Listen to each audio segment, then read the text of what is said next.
कि धर्मशास्त्र के अनुसार माता साक्षात पृथ्वी का स्वरूप है।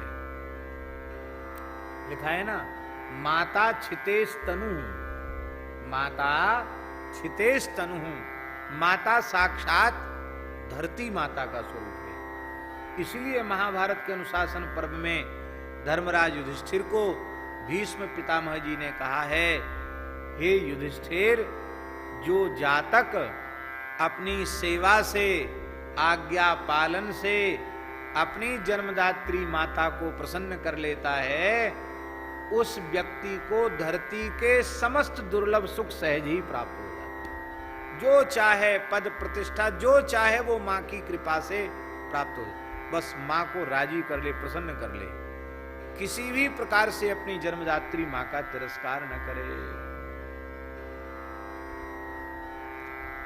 ऐसा क्यों?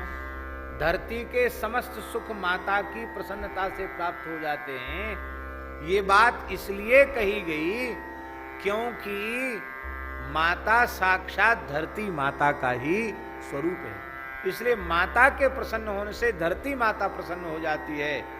और रत्न गर्भा वसुंधरा, ये वसुंधरा रत्न गर्भा है, इसलिए सारे सुख संपत्ति सब कुछ मातृभक्त के पास अपने आप आ जाते हैं। और पितामह भीष्म कहते हैं, जो अपनी सेवा से, आज्ञा पालन से अपने जन्मदाता पिता को संतुष्ट कर लेता है, उस व्यक्ति को तो स्वर्ग के सुख धरती पर प्राप्त होने लग जाते हैं। क्यों? क्योंकि पिता जो है वो स्वर्ग से भी श्रेष्ठ है, ऐसा ग्रंथों में, सदग्रंथों में हमारे लिखा है। पिता आकाश का स्वरूप है, माता धरती माता का स्वरूप है।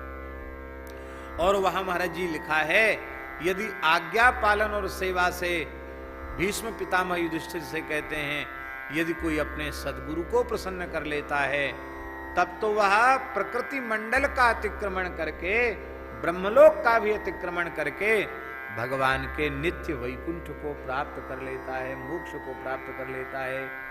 इसलिए माता, पिता और गुरु ये तीन विशेष रूप में सेवनीय है।